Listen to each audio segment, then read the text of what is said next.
তো আমরা এই সুনির্দিষ্ট প্রতিকার আইনের মধ্যে যে জিনিসটা বললাম, যে আইনটার মধ্যে, আইনটা যেহেতু একটা সাবস্টেন্টিভ ল, এটা আমরা মনে রাখবো মূল আইন। এই আইনের যত প্রকার প্রতিকার, সমস্ত প্রতিকার হচ্ছে আমাদের ইকুইটেবল রিলিফ বা ল অফ ইকুইটির উপর প্রতিষ্ঠিত, ন্যায়পরায়ণতার প্রতিষ্ঠিত। এই আইনের অধীনে প্রতিকার দিতে বিচারক বাধ্য না, উনি তার ডিসক্রিশনটা ব্যবহার করবেন। আর এই ডিসক্রিশন কি হবে এটা নিয়ে আমাদের একটা ধারা আছে, ধারা নাম্বার 22, যেটা থেকে মাঝে মধ্যে এমসিকিউ চলে আসে। তো 22টা দিয়ে আমরা শুরু করি। যে এই যে বললাম আমরা ইকুইটেবল রিলিফ, এবং ইকুইটেবল রিলিফটা জিনিসটা কি এটা আবার বুঝেন, কারণ এই সিম্পল জিনিসটা থেকে এমসিকিউ চলে আসে। ইকুইটেবল রিলিফ হচ্ছে যে সমান অধিকার না, মানে হচ্ছে সমতা। যেমন ধরেন যে এখানে যারাই আছেন স্টুডেন্ট, কেউ হয়তো একটু বেশি বুঝেন, কেউ একটু কম বুঝেন। এখন যে কম বুঝে তাকে বেশি বুঝাইতে হবে, আর যে বেশি বুঝে তাকে সামান্য বুঝাইলেই চলবে। আপনার ধরেন যে আপনি একটা ঘড়ি কিনবেন, আপনার 10,000 টাকা দরকার। আমি একটা মোটরসাইকেল কিনবো, আমার 1,00,000 টাকা দরকার। এখন আমাকে 1,00,000 টাকা আর আপনাকে যদি 10,000 টাকা দেয়, এটাই হচ্ছে আমাদের ল অফ ইকুইটি। মানে যার যতটুকু দরকার তাকে ততটুকু আমরা দিব। আর যদি আমরা সমান সমান দেই, যে আমারে 10,000 দিচ্ছে আপনারও 10,000 দিবে, এটা হবে ইকুয়ালিটি। তো ইকুয়ালিটি ইজ নট ইকুইটি, এটা মনে রাখবেন। তার মানে ইকুইটির মূল প্রিন্সিপাল হচ্ছে যার যতটুকু প্রয়োজন, যেইটা প্রয়োজন আপনি সেটাই পাবেন। আর এই আইনের অধীনে প্রতিকারগুলা হচ্ছে বিবেচনামূলক ক্ষমতা।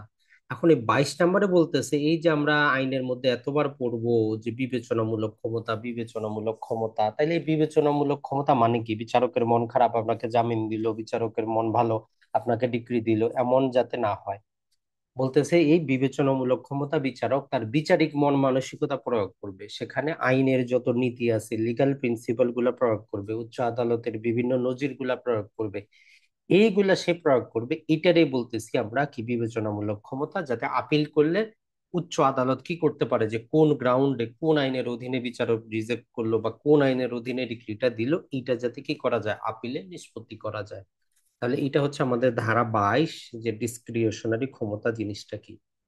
এখন ধরেন যে আপনি একটা মামলা দায়ের করলেন, একদম সবকিছু প্রমাণ করছেন, কোনো জালিয়াতি নাই, চুক্তিটা বৈধ, সমস্ত কিছু আছে, সাক্ষীরাও প্রমাণ করলো, আপনার মনে হইলো আপনি মামলা জিতবেন। বিচারকও দেখলো যে হ্যাঁ, উনি তো মামলাটা প্রমাণ করতে পারছে। কিন্তু দুইটা ক্ষেত্রে আপনি যাবতীয় কিছু প্রমাণ করার পরেও বিচারক আপনার পক্ষে চুক্তি প্রবল করে দিবে না। মানে আপনি 100% জিতছেন, 100-তে 100 পাইছেন, তারপরও আপনি ফেল করবেন। সহজ কথা হচ্ছে এটা। তাহলে কয়টা ক্ষেত্রে বিচারক আপনাকে ডিক্রি দিতে অস্বীকার করতে পারে, চুক্তি প্রবল করতে অস্বীকার করতে পারে, যেখানে আপনি সব কিছু প্রমাণ করছেন? দুইটা ক্ষেত্রে, ওই দুইটা একটু মনে রাখবেন। একটা হচ্ছে যখন বিচারক দেখবে তার বিচারিক মন মানসিকতা পালন করে, যে কোনো প্রতারণা নাই, কোনো কিছু নাই, আন্ডার ইনফ্লুয়েন্স নাই, সবকিছু ঠিক আছে, তারপরে যদি আমি চুক্তিটা প্রয়োগ করে দিই, তাহলে একটা অন্যায়, একটা অবৈধ সুবিধা পাবে বাদী। সমস্ত কিছু ঠিক থাকার পরেও যদি বিচারক মনে করে যে এই চুক্তিটা প্রবল করলে বাদী অবৈধ সুবিধা পাবে, তাহলে প্রবল করবেন না। কেমন? যেমন ধরেন যে ঢাকা শহরে মোটামুটি 1 কাঠা জমির দাম নিম্নে, একদম সর্বনিম্ন হইলে 10 লাখ টাকা। এখন যদি আপনি বায়নামার মধ্যে উল্লেখ করেন যে মাত্র 50,000 টাকা করে আপনি 1 কাঠা জমি নিচ্ছেন, তো ওইটা নিয়ে বিরোধ হইলে যখন আদালতে মামলা দায়ের হবে, তো বিচারক তার মন মানসিকতা পালন করে দেখবে যে আসলে 1 কাঠা জমি কি করে 50,000 টাকা হয়। এইটা যদি আমি প্রয়োগ করে দেই, তার মানেটা কি? তার মানে হচ্ছে যে এইখানে একটা কি হবে, অবৈধ সুবিধা পাচ্ছে বাদী। এই একটা গ্রাউন্ড বিচারকের কাছে আসতে পারে, আপনি এটার বিরুদ্ধে কোশ্চেন করতে পারবেন না, আপনি আপিল করেন, সেটা আপনার বিষয়। তাহলে একটা হচ্ছে যেখানে অবৈধ সুবিধা বা অন্যায় সুবিধা পাচ্ছে। আরেকটা হচ্ছে যদি চুক্তিটা প্রবল করে দেওয়া হয়, তাহলে যার বিরুদ্ধে প্রবলটা আমরা করে দিব তার ক্ষতি হবে, তার কষ্ট হবে। কিন্তু যদি প্রয়োগ করা না হয়, তাহলে বাদীর কোনো সমস্যা নেই, আপনি আগে থেকে অভ্যস্ত। যেমন আমরা ধরেন যে এই কয়দিন ক্লাস করে করে রাত 9:30টায় অভ্যস্ত। এখন যদি আমি ক্লাসটা 9:30টায় নিই, তাহলে অন্য কারো কোনো সমস্যা হওয়ার কথা না, আমরা অভ্যস্ত। কিন্তু যদি ধরেন যে এখন আজকে আমরা দুপুরবেলা ক্লাসটা নিচ্ছি, এটা কারো কারোর জন্য কি কষ্ট হয়ে যাচ্ছে। এই ক্ষেত্রে বলতেছে যে যেমন ধরেন একটা জমি বিক্রি করার কথা বলি, যে বর্ষাকালে আসলে জমির পাটটা ভেঙে যায়, আপনি সেটাকে, বর্ষা চলে গেলে এটাকে কি করেন, আবার মাটি কেটে সেখানে দিয়ে ভরাট করেন। তো যখন বর্ষা ছিল না তখন আমার সাথে চুক্তি হয়েছে বিক্রি করবেন, তো আমি আপনাকে টাকা পয়সা দিছি কিছু। তারপরে যখন বর্ষা আসলো, যে পাটটা ভেঙে গেল, আমি আর এখন জমি নিতে চাচ্ছি না, আপনি আদালতে চুক্তি প্রবলের মামলা করছেন। আদালত দেখলো যে আসলে চুক্তিটা যদি প্রবল করা হয়, তাহলে এই নতুন ক্রেতার এখানে কি হবে, তার ক্ষতি হবে, তার এডিশনাল প্রতিবার খরচা পানি দিয়ে ঠিক করতে হবে। আর পুরাতন ক্রেতা তো আগে থেকেই অভ্যস্ত, যার মালিক সে তো প্রতি বছর ঠিকই করে, তার তো কষ্ট হওয়ার কোনো কারণ নাই। তাহলে এই দুইটা গ্রাউন্ডে আদালত তার বিবেচনামূলক ক্ষমতা প্রয়োগ করে 100% মামলা প্রমাণ করার পরেও আপনার পক্ষে রায় দিবে না, ডিক্রিটা প্রদান করবে না। তাহলে 22-এ বিচারকের বিবেচনামূলক ক্ষমতা দুইটা ক্ষেত্রে ডিক্রি দিবে না, আর একটা ক্ষেত্রে আপনাকে দিবে। এখন একটা ক্ষেত্রটা কি? যদি আপনি চুক্তি মোতাবেক কাজ করেন, যার সাথে যে চুক্তি হয়েছে ওই চুক্তি মোতাবেক, যেমন ধরেন যে আপনি জমি কিনবেন, তাকে আপনি 10 লাখ টাকা দেওয়ার কথা, 10 লাখ টাকা দিয়েছেন। আর আরেকটা কন্ডিশন হচ্ছে, যদি আপনার অপূরণীয় ক্ষতি হয়ে যায়, চুক্তিটা প্রবল করা না যদি দেওয়া হয়, আপনি সত্য মোতাবেক কাজ করছেন, এখন যদি প্রয়োগ না করি আপনার অপূরণীয় ক্ষতি হবে, তাহলে বিচারক বলবে যে ঠিক আছে আমি প্রয়োগ করে দিলাম। তাহলে এই বেসিক জিনিসটা একটু মনে রাখবেন যে আমাদের সুনির্দিষ্ট প্রতিকার আইনের মধ্যে যত প্রতিকার, এগুলা বিচারক দিতে বাধ্য না। বিচারকের কি ডিসক্রিশনারি পাওয়ার বা ইচ্ছাধীন ক্ষমতা, আর এই ক্ষমতা 22-এ বর্ণনা করে দিয়ে বলতেছে যে দুইটা ক্ষেত্রে উনি দিবেন না, আর একটা ক্ষেত্রে উনি দিবেন। আর এই ডিসক্রিশনটা অবশ্যই জুডিশিয়াল প্রিন্সিপালের উপর প্রতিষ্ঠিত হবে। বিচারকের মন ভালো, বিচারকের মন খারাপ, এইটার উপর নির্ভর করবে না। তো এখন আমরা চলে যাই টু দা পয়েন্ট, যে যে সেকশন গুলা বলবো আপনারা দয়া করে শুধু ওই সেকশনটাই পড়েন। এর আগে তো অনেক পড়ছেন, তো এখন আর অন্যান্য গুলা নিয়ে আমাদের লাভ নাই। তো প্রথমেই হচ্ছে কি, আমাদের 5 নাম্বারটা খুবই গুরুত্বপূর্ণ। 5 নাম্বারটা থেকে কয়েক প্রকার ভাবে কিন্তু এমসিকিউ আসতে পারে, যে সুনির্দিষ্ট আইনের অধীনে, সুনির্দিষ্ট প্রতিকার আইনের অধীনে যে প্রতিকারগুলো, এগুলো কত ধারার মাধ্যমে দেওয়া যায়, কিভাবে দেওয়া যায়, ওই 5 প্রকারের নামটা কি। তার মানে এটা আপনাকে মুখস্থ রাখতেই হবে। তাহলে সুনির্দিষ্ট প্রতিকারগুলা 5 ভাবে দেওয়া যায়, এটা একটু মুখস্থ করে নিবেন। যে একটা হচ্ছে, কোন সম্পত্তির দখল আদালত গ্রহণ করে প্রকৃত যিনি দাবিদার তাকে দখলটা প্রদান করবে। যে কাজ আপনি করতে বাধ্য কিন্তু করতেছেন না, আদালত আপনাকে বাধ্য করাবে। যে কাজ থেকে আপনি বিরত থাকতে বাধ্য কিন্তু আপনি বিরত থাকতেছেন না, যেমন নিষেধাজ্ঞা, ক্ষতিপূরণ ছাড়া আপনার কোনো অধিকার যদি থাকে ডিক্লেয়ার করে দিবে। আর রিসিভার নিয়োগ করবে। তাহলে 5 নাম্বার, 5টা প্রতিকার, 5টা নাম, এইটা অবশ্যই অবশ্যই মুখস্থ করবেন, করতেই আপনাকে হবে, কোনো বিকল্প নাই। এরপরে চলে যান 8 নাম্বার মধ্যে। 8 নাম্বারে তেমন ভিতরে কিছু নাই, কিন্তু 8 নাম্বারটা আমরা ওই তামাদি আইনের অনুচ্ছেদের সাথে টোটাল প্যাকেজটা মনে রাখবেন। যে যেইখানে আপনার কোনো কি আছে, সম্পত্তির দলিল আছে, মালিকানা আছে, শর্ত আছে, কাগজপাতি আছে, একটা ডকুমেন্ট আছে। তাহলে 8 নাম্বারের মূল জিনিসটা আপনি কিন্তু একটা মাথায় নেন, যেখানে আপনার মালিকানা আছে, ডকুমেন্ট আছে, দলিল আছে, কাগজপাতি আছে, অর্থাৎ কোনো একটা এভিডেন্স আছে যে আপনি এই সম্পত্তিটার ওনার, আপনি মালিক, আপনাকে বেদখল করা হয়েছে অথবা আপনি দখল লাভের অধিকারী। দুইটা কিন্তু জিনিস, একটা হচ্ছে আপনি দখলে ছিলেন, কেউ আপনারে বেদখল করছে, অথবা আপনি সেটা দখল লাভের অধিকারী। তো 8 ধারা বলতেছে সিপিসি অনুযায়ী মামলা করলে আপনার দখলটা আপনি ফেরত পেতে পারেন। এখন এটার সাথে আমরা তামাদি আইনের অনুচ্ছেদ গুলা মনে রাখবো, যে 12 বছরের মধ্যে আপনাকে মামলাটা দায়ের করতে হবে। 142 বলে যেদিন থেকে আপনাকে কি করলো, বেদখল করলো, বা যেদিন থেকে আপনি আর ওই সম্পত্তিতে গেলেন না, সেদিন থেকে 12 বছর। আর 144 বলে যে আপনি যেদিন থেকে মালিকানা অর্জন করলেন, অধিকার অর্জন করলেন দখল লাভের, সেদিন থেকে 12 বছর। তাহলে 8 ধারা যখনই পড়বেন এই দুটা জিনিস একসাথে পড়ে নিবেন, যে 12 বছর। দুইটা অনুচ্ছেদ ব্যবহার করি আমরা তামাদি আইনের, 142 যেদিন থেকে বেদখল করা হইলো, আর 44 হচ্ছে যেদিন থেকে দখল লাভের অধিকারী হইলেন। এরপরে চলে আসি আমরা 9 নাম্বারটা। 9 নাম্বারটা থেকে নানা প্রকার ভাবে এমসিকিউ আসতে পারে। তো 9 নাম্বারে বেসিক জিনিসটা মনে রাখবেন, যে এখানে আপনি মালিকানা দাবি করবেন না। 9 নাম্বারে মালিকানা দাবি করবেন না, জাস্ট আপনি ওই সম্পত্তির দখলে ছিলেন, বেদখল করা হয়েছে, দখল ফিরে পেতে চান। জমির মালিক কে হোক আপনার দেখার বিষয় না। যেমন আপনি এখন ভাড়াটিয়া আছেন, একটা মেসে আছেন, একটা ফ্ল্যাটে আছেন, কোনো সম্পত্তি ভাড়ায় নিছেন, কোনো দোকান ভাড়ায় নিছেন, অফিস ভাড়ায় নিছেন, জমির মালিক আপনাকে উচ্ছেদ করতেছে বা অন্য কেউ উচ্ছেদ করতেছে, তো ওইটার জন্য 9 নাম্বার ধারা। তাহলে এখানে প্রথম যে কন্ডিশনটা সেটা হচ্ছে, সরকার যদি আপনারে বেদখল করে তাহলে এ ধারায় মামলা করা যাবে না। তাহলে সরকার যদি আপনারে কি করে, বেদখল করে, এ ধারায় মামলা করা যাবে না। আর যেদিন থেকে আপনাকে বেদখল করবে 6 মাসের মধ্যে আপনাকে মামলাটা দায়ের করতে হবে। তামাদি আইনের অনুচ্ছেদ হচ্ছে 3, এটা একসাথে পড়ে নেবেন। আর এই ধারার অধীনে যে ডিক্রিটা বা ফাইনাল অর্ডারটা যেটা আসবে, এটার বিরুদ্ধে আপনি কি করতে পারবেন না, আপিল করতে পারবেন না, রিভিউ দায়ের করা যাবে না। তাহলে আপনার প্রতিকারটা কি, মাঝে মধ্যে এমসিকিউতে এটা আসে যে 9 ধারার ডিক্রির বিরুদ্ধে আইনগত প্রতিকার কি, আপনি মক্কেলকে কি প্রতিকার দিতে পারবেন, যেখানে আপনি আপিলও করতে পারতেছেন না, রিভিউ করতে পারতেছেন না। তো তখন আমরা বলি যে যেখানে আপনি আপিল করতে পারতেছেন না, রিভিউ করতে পারতেছেন না, তো রিভিশনের পথ তো বাই ডিফল্ট খোলা আছে, সেকশনে কিন্তু লেখা নাই, কিন্তু খোলা আছে। তাহলে আমরা এই রিভিশনটা দায়ের করব সরাসরি হাইকোর্টে। একটা জিনিস মনে রাখবেন, আমরা সিপিসির 115তে রিভিশন যেখানে পড়েছি, প্রথম অংশে ওই জিনিসটাই বলা আছে, যেই ডিক্রিটা আপিল যোগ্য না, যেই ডিক্রিটা আপিল যোগ্য না ওই ডিক্রির বিরুদ্ধে রিভিশন সর্ব অবস্থায় 5 জন বিচারকের কে দিল দেখার বিষয় না, সহকারী দেখ, সিনিয়র দেখ, যুগ্ম দেখ, অতিরিক্ত দেখ, জেলা জজ দেখ, কে দিল দেখার বিষয় না। যে আপনার যখনই আমাদের এই 5 জনের যে কোনো একজন এমন কোনো ডিক্রি দিবে যার বিরুদ্ধে আপিল চলবে না, আপনি রিভিশনটা সর্ব অবস্থা হাইকোর্টে যাবে। আর যদি আদেশ হয় তখন ভিন্ন কথা, আদেশ হইলে ওই যে প্রথম 3 জনের জন্য জেলা জজে, আর অতিরিক্ত জেলা জজ আর জেলা জজের জন্য আমরা হাইকোর্টে যাব।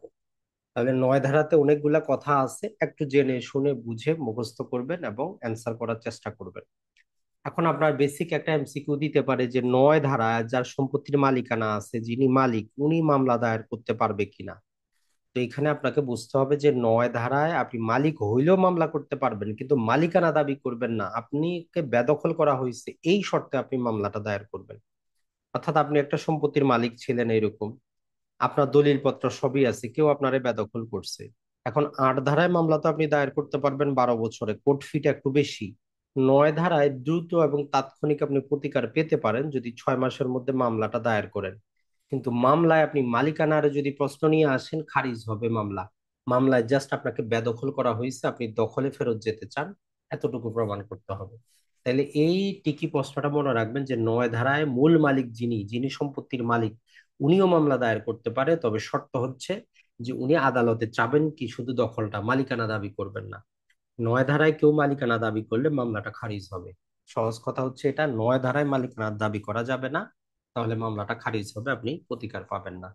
তাহলে 8 আর 9 সবচেয়ে গুরুত্বপূর্ণ, তামাদিটাও গুরুত্বপূর্ণ, এটা মনে রাখবেন। আর 8 ধারার ডিক্রির বিরুদ্ধে কি প্রতিকার, তো নর্মাল সব প্রতিকার চালু আছে, আপিল করতে পারবেন আপনি, রিভিউ দায়ের করতে পারবেন, যেহেতু আপিল করা যায়, রিভিশন করা যাবে না।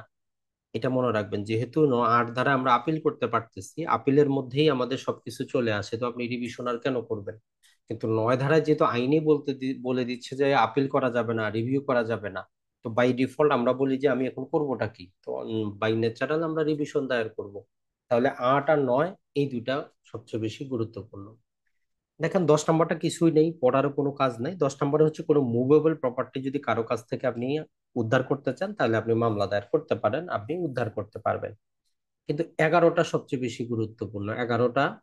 এখন 11টা যদি আপনি আইনের হেডলাইনের মধ্যে পড়েন, আর আমরা যেটা বলবো এটার মধ্যে আপনি বুঝতে আপনার একটু সময় লাগবে। তাহলে 11টাতে হেডিংটা একটু দেখি, যেটা আপনার কাজে আসতে পারে, কারণ পরীক্ষায় আবার তারা ইংরেজিটা একটু বেশি ব্যবহার করে। সেটা হচ্ছে দেখেন যে liability of a person in a possession, মানে কথা হচ্ছে আপনার দখলে যদি একটা মুভেবল প্রপার্টি থাকে, আপনার দায়িত্বটা কি, যেটার মালিক আপনি না। আপনার দখলে একটা মোবাইল আছে, কিন্তু মোবাইলটার মালিক আপনি না, হয় কোথাও পাইছেন বা অন্য কিছু, কিন্তু আপনি মালিক না। তাহলে বলতেছে যে আপনার দায়িত্ব হচ্ছে ইমিডিয়েট যিনি দখলের অধিকারী তার কাছে ফেরত দেওয়া। এটা হচ্ছে হেডিং। কিন্তু আমরা এটা বুঝার জন্য বলি যে আপনি মুভেবল প্রপার্টি যদি ফেরত পাইতেই চান, তাহলে 11 ধারায় মামলা করলে ওই জিনিসটা ফেরত পাবেন।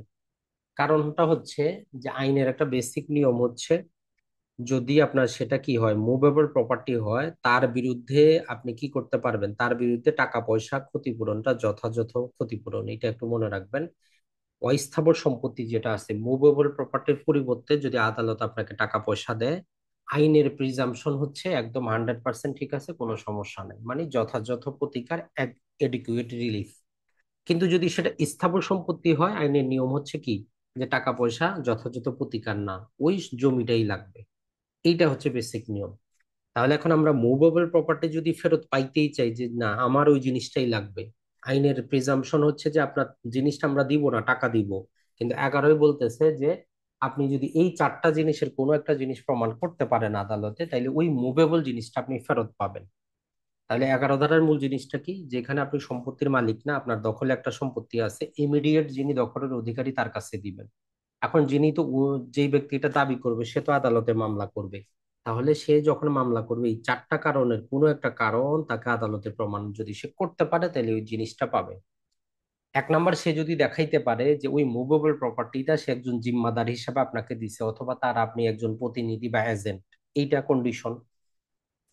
দুই নম্বরটা হচ্ছে আপনি যদি প্রমাণ করতে পারেন যে ওই মুভেবল প্রপার্টিটা না পাইলে যেই আপনার এডিকুইট রিলিফ হবে না, যথাযথ প্রতিকার হবে না, অথবা ওই জিনিসটার পরিবর্তে ওই জিনিসটা না পাওয়ার কারণে কি ক্ষতি হবে, ক্ষতিপূরণ নির্ধারণ করাটা খুবই দুরূহ ব্যাপার হবে, যে কত টাকা ক্ষতি হইল।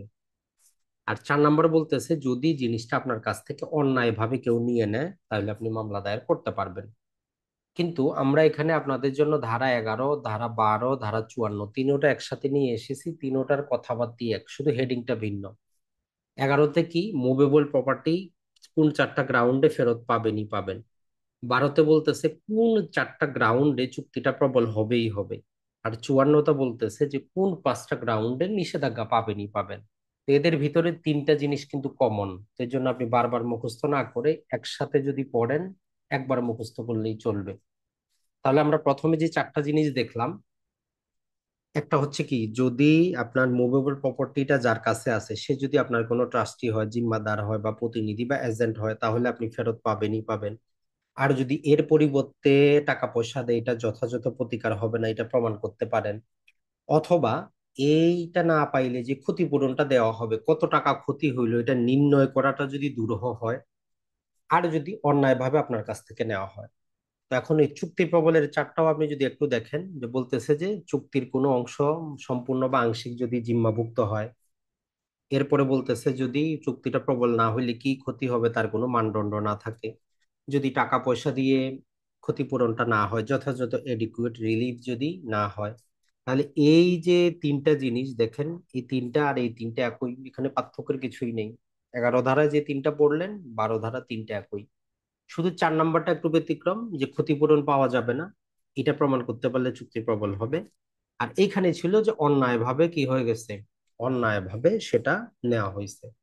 এখন 54 ধারায় আমরা নিষেধাজ্ঞা যখন মামলা করি, একই কথা বলে যে নিষেধাজ্ঞা কখন পাবেন, যদি যার বিরুদ্ধে চাচ্ছেন সে যদি আপনার ট্রাস্টি বা জিম্মাদার হয়, ক্ষতিপূরণ নির্ধারণে যদি মানদণ্ড না থাকে, যে উনি যদি আসে আপনার সম্পত্তির উপর কোনো প্রকার আগ্রাসন করে, যে ক্ষতি হবে তার ক্ষতিপূরণ নির্ধারণের মানদণ্ড নাই, বা আর্থিক ক্ষতিপূরণ যথাযথ নয়, বা ক্ষতিপূরণ পাওয়া যাবে না। তার মানে এই চারটা কপি পেস্ট হচ্ছে 12 ধারা। তাহলে 11, 12 আর 54 একই জিনিস, শুধু 5 নাম্বারটা হচ্ছে মামলার বহুমুখিতা রোধ করার জন্য।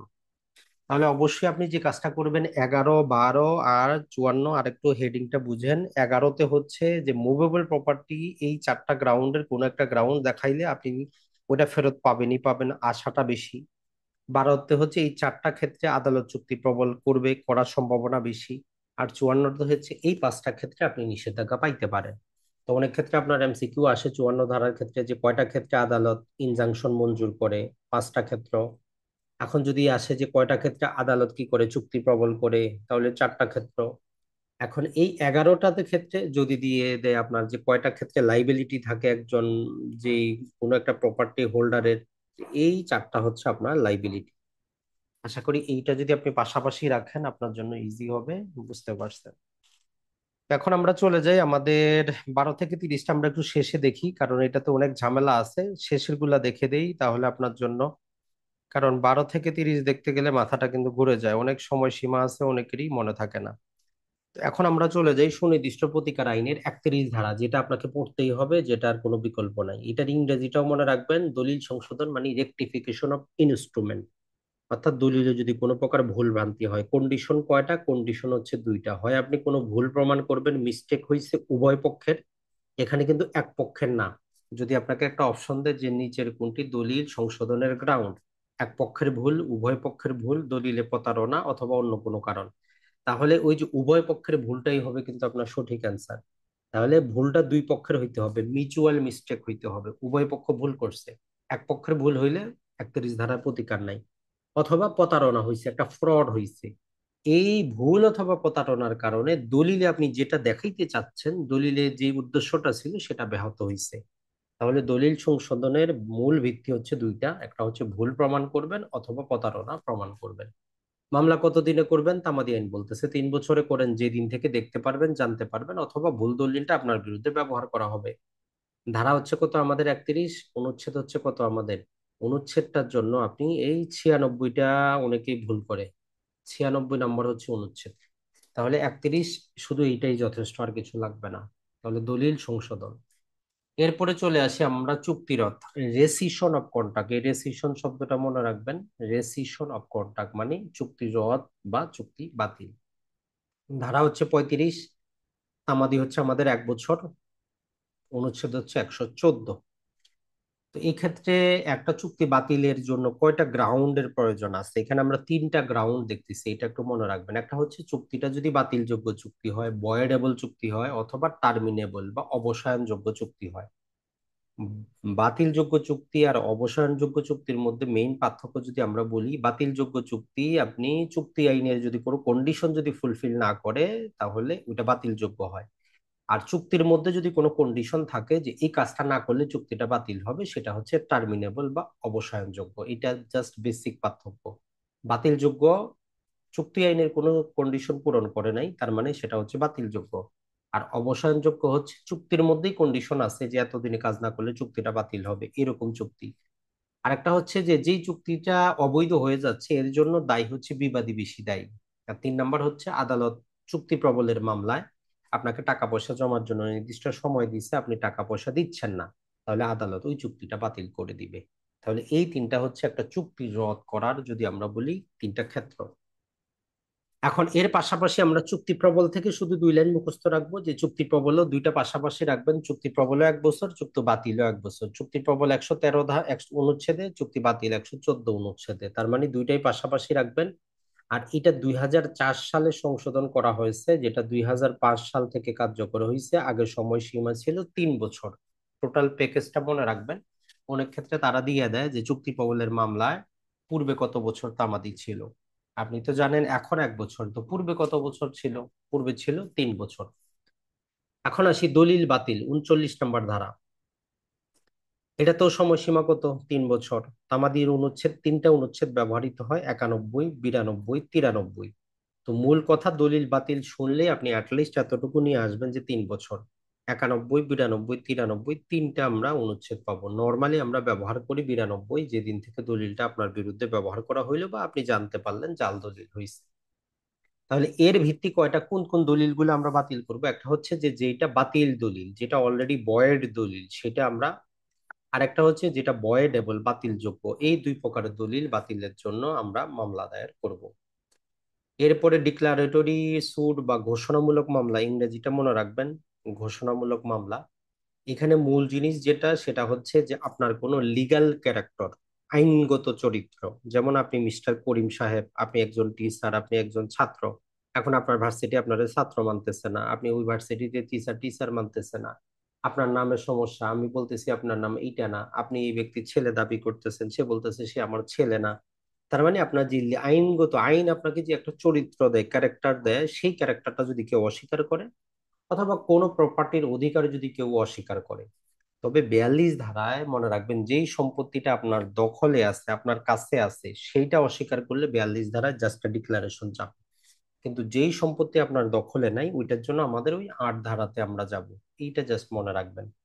তামাদি, নর্মালি তামাদি দেওয়া নাই, কিন্তু তামাদি আইনের আমরা 120 অনুচ্ছেদ ব্যবহার করি। যেহেতু তামাদি আইনে বলা আছে যে 1 থেকে 149-এর মধ্যে যদি কোনো মামলার তামাদি দেওয়া না থাকে, সেই মামলা তামাদি হচ্ছে 3 বছর। তো ঘোষণামূলক মামলার আমরা তামাদি পাচ্ছি না, তো সেটা হচ্ছে আমাদের এই 6 বছর, 120 অনুচ্ছেদ মোতাবেক। আর এই ক্ষেত্রে আরেকটা এমসিকিউ গতবারও সম্ভবত ছিল, সেটা হচ্ছে যদি আপনার ঘোষণার সাথে আরো কিছু প্রতিকার দরকার, তাহলে এই ধারায় আপনার মামলাটা খারিজ হবে, বিচারক মামলা রায় দিবে না। যেমন ধরেন যে আপনার আদালত বলে দিব জমির মালিক আপনি, কিন্তু জমির দখল উদ্ধার করতে হবে। তো ঘোষণামূলক ডিক্রিটা কি করা যায় না, এক্সিকিউশন করা যায় না, জারি করা যায় না। তাহলে এই ঘোষণামূলক ডিক্রিটা আদালত আপনাকে দিবেন, আপনাকে বলবে যে আপনি 8 ধারায় দখল উদ্ধারের মামলা করেন। এরপরে রিসিভার নিয়োগ। তো এই রিলেটেড আপনি বিস্তারিত পড়ে নেবেন আমাদের ওয়ার্ডার নাম্বার 40। সেখানে রিসিভারের দায়িত্ব, রিসিভারের কি কি কর্তব্য সেটা দেওয়া আছে, কি কারণে রিসিভার নিয়োগ করা যায়। জাস্ট এখান থেকে মনে রাখবেন, এটা আদালতের বিবেচনামূলক ক্ষমতা, আদালত চাইলে দিতে পারে, 44 এর অধীনে হয়, সিপিসি দ্বারা নিয়ন্ত্রিত হয়, এর বাইরে কোনো কথা বলা নেই। আর নিষেধাজ্ঞার ক্ষেত্রে বেসিক কনসেপ্টটা, টোটাল কনসেপ্টটা একটু মনে রাখবেন, যে নিষেধাজ্ঞা জিনিসটা কি, আগে এটা একটু মনে রাখবেন। আমাদের সুনির্দিষ্ট প্রতিকার আইনের অধীনে যে জিনিসটা, সেটা হচ্ছে যে এটাকে বলি আমরা প্রিভেন্টিভ রিলিফ। আর প্রিভেন্টিভ রিলিফটা দেওয়া হয় নিষেধাজ্ঞার মাধ্যমে। নিষেধাজ্ঞা দুই প্রকার, একটা অস্থায়ী, একটা স্থায়ী। অস্থায়ী নিষেধাজ্ঞা আমরা সিপিসি তে পড়বো, অর্ডার 39 রুল 1 থেকে 5 পর্যন্ত দেওয়া আছে আমাদের যাবতীয় নিয়ম কানুন, যে মামলা চলাকালীন কিভাবে আদালত কোন গ্রাউন্ডে নিষেধাজ্ঞা মঞ্জুর করবে, কখন ভ্যাকেট হবে। আর স্থায়ী নিষেধাজ্ঞা নিয়ে এখানে আলোচনা করে। তো স্থায়ী নিষেধাজ্ঞা কখন মঞ্জুর করা হবে আর কখন মঞ্জুর করা হবে না, এই দুটাই আমাদের পড়ার বিষয়। তাহলে কখন মঞ্জুর করা হবে, 5টা গ্রাউন্ড আমরা একটু আগে কিন্তু পড়লাম 12 ধারার সাথে। যখন জিম্মাভুক্ত হবে, যখন মানদণ্ড থাকবে না, যখন ক্ষতিপূরণ যথার্থ না, যখন ক্ষতিপূরণ পাওয়া যাবে না, যখন মামলার বহুমুখিতা রোধ করার জন্য হবে। আর কখন আমরা আদালত কি করবে, আপনাকে রিজেক্ট করবে। তো এইখানে 11টা কারণ দেওয়া আছে। আগে থেকে যদি পড়ে থাকেন তাহলে ভালো কথা, না হইলে এখন শেষ সময়ে মুখস্থ করে মনেই থাকবে না। অন্তত এই 11টা গ্রাউন্ড বা ভিত্তি আছে যার কারণে স্থায়ী নিষেধাজ্ঞা আদালত প্রত্যাখ্যান করে, রিজেক্ট করে, মঞ্জুর করে না, এটা একটু মনে রাখবেন। তারপরে আমরা জাস্ট 11টা একবার পড়িয়ে দেই যদি আপনাদের মনে থাকে। সেটা হচ্ছে যে মামলার বহুমুখিতা রোধ করা ছাড়া অন্য কোনো কারণে কোনো বিচারিক কার্যধারা বন্ধ করার জন্য আপনি ইনজাংশন যদি চান, আদালত সেটাকে রিজেক্ট করবে। কারণ আমরা জানি আদালত শুধুমাত্র ইনজাংশনটা কখন করবে, যখন আপনার দেখবে যে এখানে ইনজাংশন না দিলে এই জায়গা থেকে 3টা 4টা 5টা দেওয়ানি মামলা হইতে পারে। তো মামলার বহুমুখিতা রোধ করা ছাড়া অন্য কোনো কারণে কোনো বিচারিক কার্যক্রম আদালত নিষেধাজ্ঞার মাধ্যমে স্থগিত করবে না, এটা একটু মনে রাখবেন, মানে নিষেধাজ্ঞা আপনি পাবেন না। আর একটা কথা হচ্ছে যে আপনি হায়ার ফোরামের কোনো মামলাকে জাস্ট লয়ার ফোরামে মামলা করে নিষেধাজ্ঞা পাবেন না। ধরেন যে একটা বিষয় আপনার হাইকোর্টে মামলা চলতেছে, এখন আপনি জজ কোর্টে মামলা করে বলতে পারবেন না যে হাইকোর্টের কার্যধারাটাকে স্থগিত করা হোক। মানে হায়ার ফোরামের স্থগিত করার ক্ষমতা লয়ার ফোরামের কিন্তু নাই। তো তখন আপনার নিষেধাজ্ঞাটা খারিজ হবে। এরপরে যেটা বলতেছে যে কোনো ব্যক্তিকে কোনো লেজিসলেটিভ বডির কাছে, যারা আইন তৈরি করে, আইন প্রয়োগকারী সংস্থা আছে, এদের কাছে আইনি সহায়তা রোধে কোনো নিষেধাজ্ঞা জারি করা যাবে না। যে একে বলবেন এই যাতে এই পুলিশের কাছে না যায়, অথবা এই একটা আইনগত সংস্থার কাছে অ্যাপ্লাই না করে, এইরকম কোনো নিষেধাজ্ঞা আদালত দিবে না। এরপরে যেটা বলতেছে সেটা হচ্ছে যে সরকারের যে পাবলিক ডিউটি গুলা আছে, পাবলিক কাজগুলা আছে, এবং যদি কোনো বিদেশি রাষ্ট্রের বাংলাদেশে কাজ চলমান থাকে, তাহলে ওই কাজগুলোর উপর কি করবে না, ইনজাংশন দিবে না।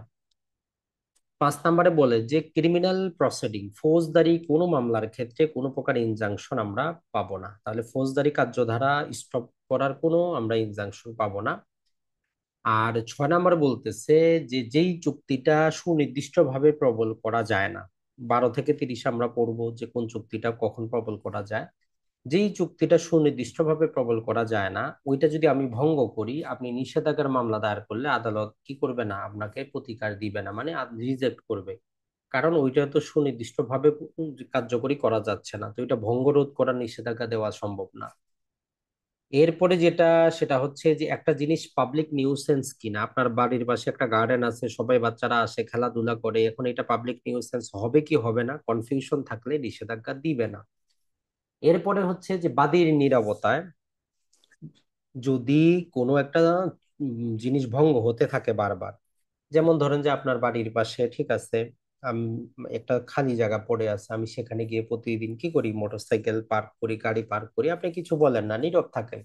এভাবে করতে করতে করতে হঠাৎ করে একদিন বলতেছেন, আপনি মামলা করছেন যে আদালতে ইনজাংশন দেওয়া হোক সে যাতে আমার এখানে পার্ক না করে। এখন ও যখন আসে বলবে যে আমি প্রতিদিন তার সামনে করি, সে বসে থাকে, সে কিছু বলে না।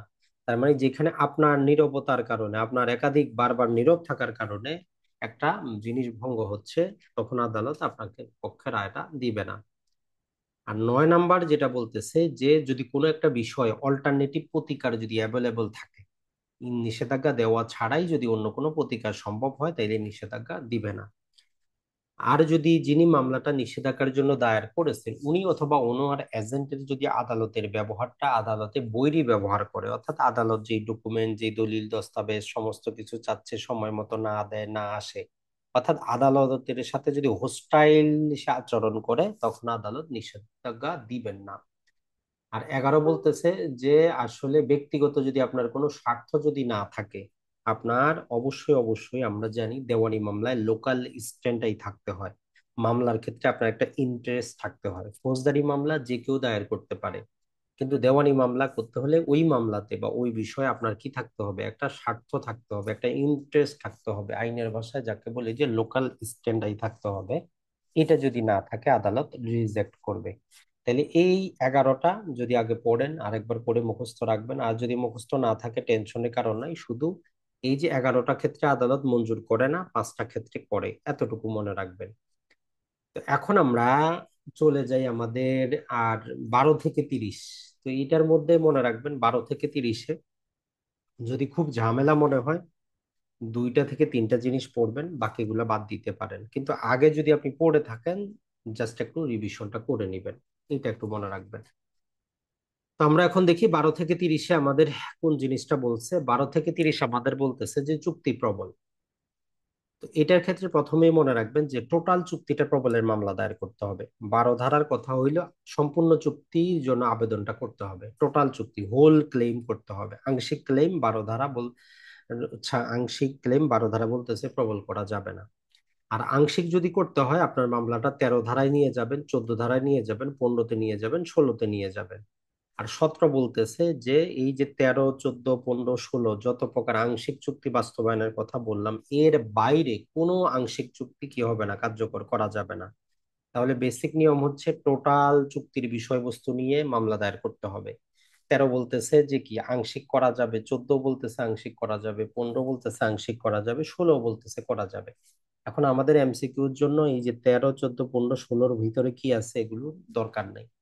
কিন্তু তারপরে যারা আগে পড়েছেন একবার রিভিশন করতে চান, 13-তে জাস্ট এতটুকু বলা আছে যদি চুক্তিভুক্ত কোনো জিনিস প্রাকৃতিক কারণে, ন্যাচারাল কারণে, বাদী বিবাদীর দোষে না, যদি ধ্বংস হয়, ধ্বংসপ্রাপ্ত হয়, তারপরে চুক্তিটা বাস্তবায়ন করা যাবে। আর 14-তে বলতেছে যদি চুক্তির সামান্য অংশ কি হয়, অসম্ভব হয়, তাহলে ক্ষতিপূরণ সহ উম, প্রবল করা যাবে।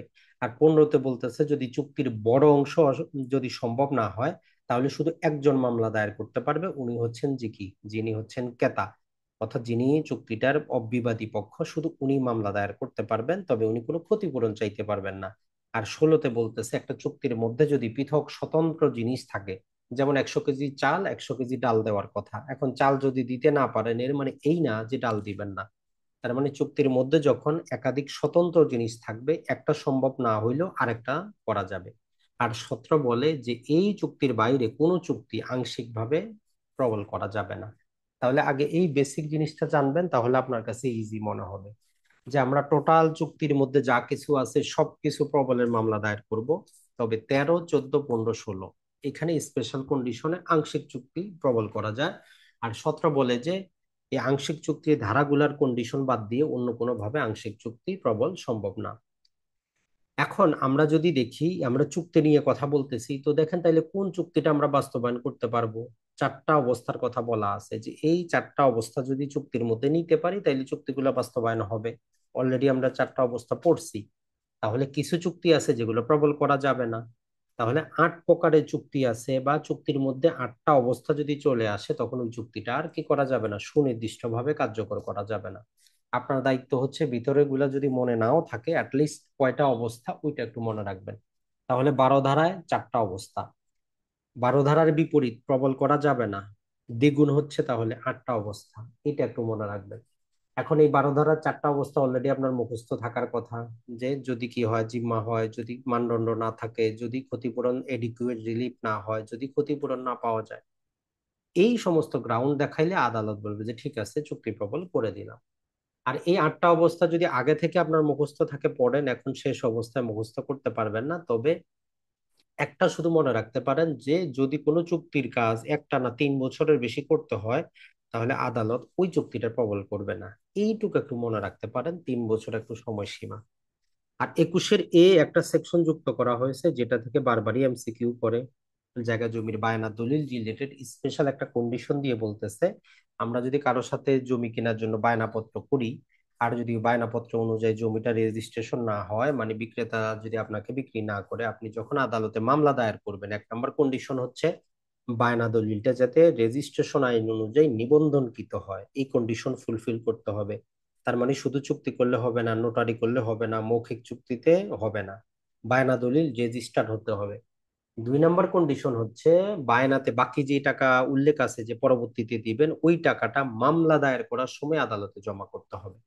তাহলে 21-এর এতে দুইটা স্পেশাল কন্ডিশন, যে জমির বায়না দলিল হইলে রেজিস্ট্রিকৃত হইতে হবে এবং অবশিষ্ট টাকা আদালতে মামলা করার সময় দাখিল করতে হবে। তাহলে আপনি চুক্তি প্রবল করা যায় 4টা ক্ষেত্রে, করা যায় না 8টা ক্ষেত্রে, এতটুকু মনে রাখবেন।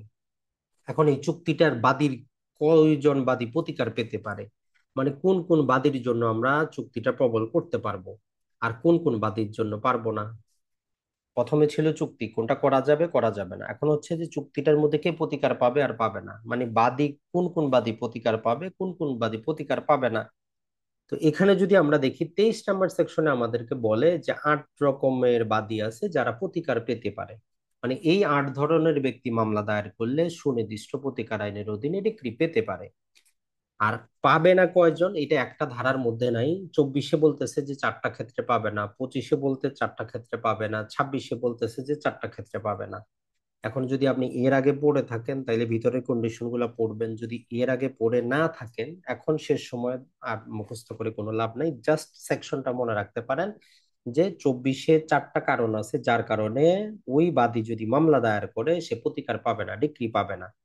25-এ 3টা কারণ আছে, যদি মামলা দায়ের করে সে প্রতিকার পাবে না। 26-এ বলতেছে যে ভেরিয়েশন করার কথা বলা আছে, যে কোনো প্রকার কাউন্টার ক্লেম আসলে ওই ক্লেমটা যদি অ্যাকসেপ্ট করা না হয় 4টা ক্ষেত্রে প্রতিকারটা দেওয়া যাবে না, যদি অ্যাকসেপ্ট করা হয় তখনই দেওয়া যাবে। তাহলে বাদী পাবে 23-এ আর পাবে না 24, 25, 26-এ। জাস্ট এই 3টা মনে রাখবেন।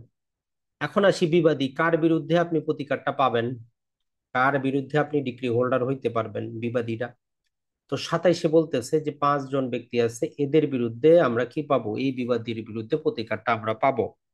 আর 27-এর পরবর্তীতে যুক্ত করে বলতেছে যে কিছু ইজারা চুক্তির ক্ষেত্রে নর্মাল আইনের বেসিক নিয়ম হচ্ছে ইজারা চুক্তি রেজিস্ট্রেশন হইতে হয়। এখন বলতেছে যদি ইজারা চুক্তি, যিনি জমির মালিক উনি যদি দখলটা যদি যে অপরপক্ষ আছে তাকে দিয়ে দেন, তাইলে চুক্তিটা রেজিস্ট্রেশনকৃত না হইলেও তাকে বাধ্য করতে পারবেন যে আমার ইজারা মানিটা দেন, অর্থাৎ আপনার টাকাটা দেন।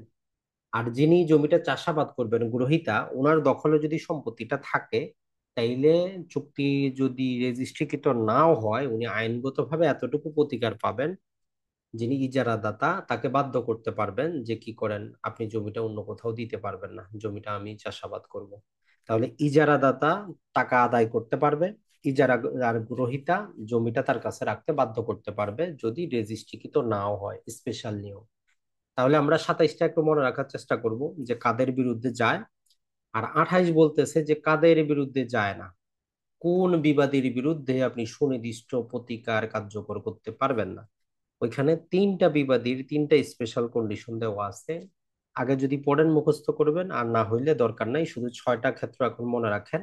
12 ধারায় তাহলে চুক্তি প্রবল করা যায় 4টা ক্ষেত্রে, 12-র বিপরীতে পাইছি আমরা 21 ধারা, 8টা ক্ষেত্রে করা যায় না। আর 21-এর স্পেশাল কন্ডিশন ছিল বায়না দলিলে 2টা। আর হচ্ছে যে কোন বাদী প্রতিকার পেতে পারে, আমরা 23-এ দেখেছি 8 ধরনের বাদী প্রতিকার পাবে। আর কোন ধরনের বাদী প্রতিকার পাবে না ওইটা আমরা 24-এ 4 ধরনের, 25-এ 3 ধরনের, 26-এ 4 ধরনের। কার বিরুদ্ধে প্রতিকার পাবেন, 27 বলতেছে 5 ধরনের বিবাদীর বিরুদ্ধে আপনি প্রতিকার পেতে পারেন, আর 27-এর বলতেছে যে ইজারা চুক্তি রিলেটেড কথাটা।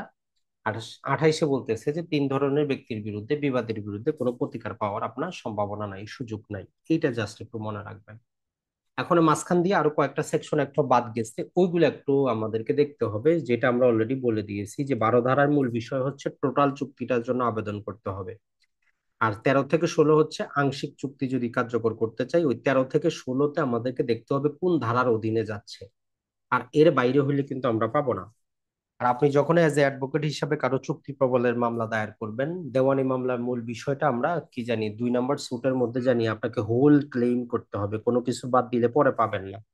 তো এই জন্য বলতেছে আপনি যখন মামলাটা দায়ের করবেন আদালতের কাছে, তো আপনি তো দাবি তো জানাবেন যে চুক্তিটা প্রবল করেন, সাথে সাথে আপনাকে জানাইতে হবে যে যত প্রকার ক্ষতিপূরণ পাওয়া যায়, আপনি মামলা করতে ক্ষতি হয়েছে ওই ক্ষতিপূরণটাও দাবি করতে হবে আপনাকে, বা আপনি দাবি করতে পারেন। আর যদি আদালতের পক্ষে ওই চুক্তিটা বাস্তবায়ন করা সম্ভব না হয়, তাহলে আদালত যাতে ওটা বাতিল করে দেয় 37 নম্বর ধারা অনুযায়ী চুক্তি রদের ক্ষেত্রে যাতে বাতিল করে দেয়। তাহলে যখনই আপনি একটা চুক্তি প্রবলের মামলা করবেন, আপনি তিনটা জিনিস চান, নর্মালি চাইতে হয়।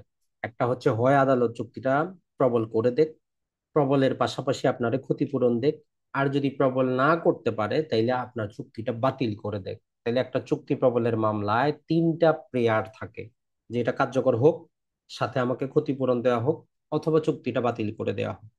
এই তিনটা জিনিস। এখন তাইলে ক্ষতিপূরণ আপনাকে আদালত কিভাবে দিবে? 19 নম্বর আপনাকে বলে যে আদালত দুই ভাবে ক্ষতিপূরণ দিতে পারে। আদালত আপনারে বলতে পারে যে চুক্তিটা প্রবল করলাম না, কিন্তু আপনারে আমি ক্ষতিপূরণ দিলাম, তার মানে হচ্ছে অল্টারনেটিভ হিসাবে আপনারে কম্পনসেশন দিল। অথবা আদালত বলতে পারে যে ঠিক আছে, আপনারে চুক্তিও প্রবল করে দিলাম, টাকা পয়সাও ক্ষতিপূরণ দিলাম, মানে সোনায় সোহাগা, আপনি চুক্তিও কার্যকর পাইলেন, সাথে এডিশনাল খরচাপাতিও পাইলেন। তাহলে 19 নম্বরে এই কথাটাই বলে, ধারা 19, যে আদালত কি করতে পারে অল্টারনেটিভ হিসাবে অথবা এডিশনাল হিসাবে, অল্টারনেটিভ মানে বিকল্প হিসাবে, আর এডিশনাল মানে অতিরিক্ত হিসাবে কি করতে পারে, ক্ষতিপূরণ বা কম্পনসেশন অ্যাওয়ার্ড করতে পারে।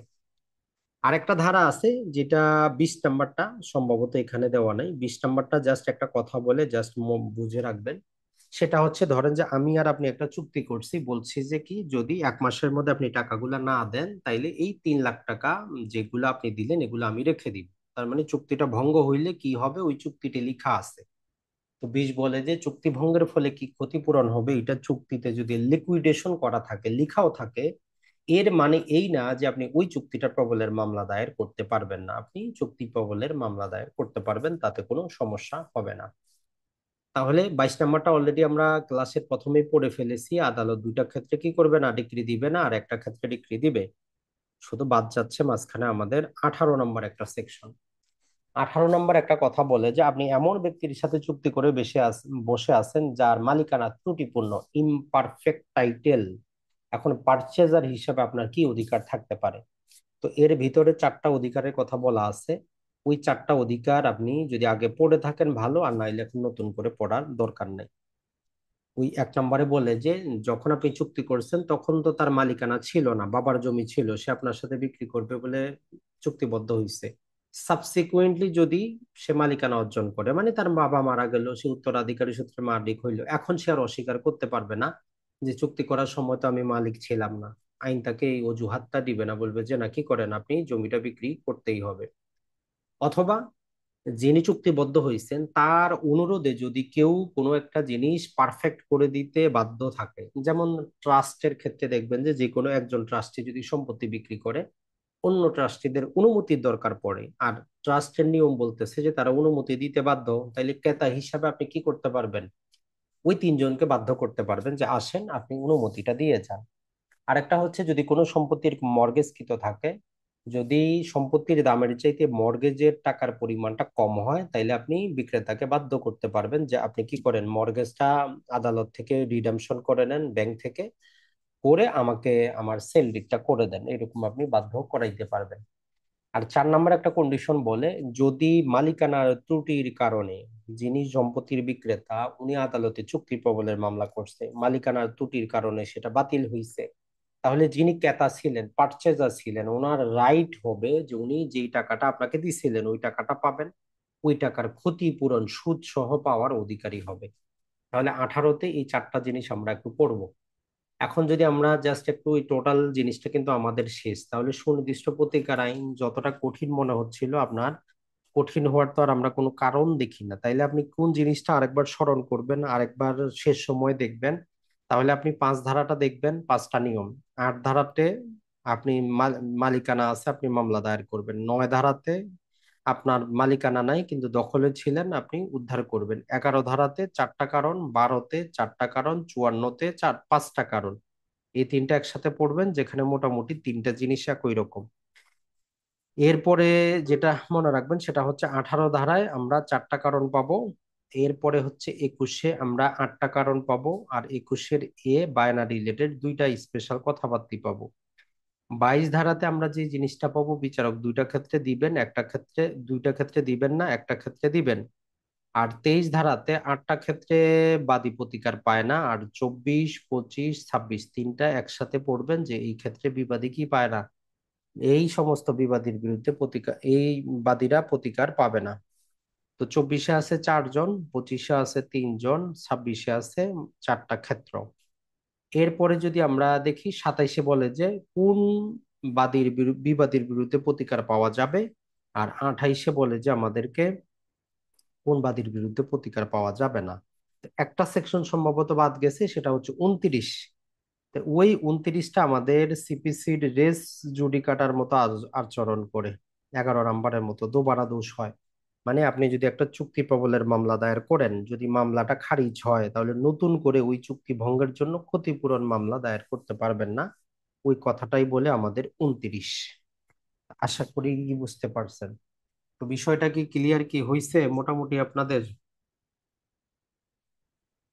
জি। জি স্যার, আলহামদুলিল্লাহ। মানে যেগুলা পড়াইলাম কোনো কনফিউশন নাই তো নাকি, যে এটা একটু ঝামেলা ওইরকম কনফিউশন নাই তো নাকি? কারণ এই শেষ সময় কনফিউশন করা যাবে না। আচ্ছা স্যার, 31 থেকে 39 কয়টা দ্বারা পড়লেই হবে? তিনটা দিছেন আপনি, 31, তিনটা, 32 এদিকে এবং আর কিছু নাই তো, ওইটা মূল জিনিসটা আপনারা বুঝতে হবে। যেমন বললাম 31 ধারাটা পড়বেন যে রেকটিফিকেশন কতদিনের মধ্যে করা যায়, কি গ্রাউন্ডটা। 32, 33, 34-এ কিচ্ছু নাই, ওগুলো আপনার দরকারও নাই, বুঝছেন কিনা। 35-এ চুক্তি রদ, রদের গ্রাউন্ডটা দেখবেন কতদিনের মধ্যে, হয়তো আমাদের এটা মিলায় নিবেন, বুঝছেন কিনা। আর 39-এ দলিল বাতিল, দলিল বাতিল কি কারণে হয়। ওই যে আরো যে ধারাগুলা আছে ওগুলা এই শেষ সময় তার দরকার নাই, বুঝছেন কিনা। সেটা নর্মালি একটা বেসিক কথা বলে কি, আমরা যেটা বললাম না, এই টোটাল আইনটা কি একটা ইকুইটেবল রিলিফ, তার মানে কি যাতে কারো ক্ষতি না হয়। বলে যে ওই যে আপনার চুক্তিটা যদি ভঙ্গ হয়, তাইলে আপনি চুক্তি রদ করছেন, অপর পক্ষরে বলতে পারে, আপনাকে বলতে পারে যে ভাই আপনি কি করেন, একটু ক্ষতিপূরণ দিয়ে দেন ওনারে। মানে মামলা জিতছেন আপনি, তারপরে আদালত বলবে যে যে হেরে গেল তার একটু ক্ষতিপূরণ দেন। আপনি আপনার দলিল বাতিল করাইছেন, মামলা খুশি হয়েছেন, আপনার আদালত আপনারই বলবে যে ভাই যার জন্য দলিলটা বাতিল করাইছেন ওনার একটু ক্ষতি হয়েছে, ওনার টাকা পয়সা দেন।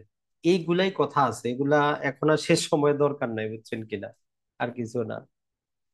জি।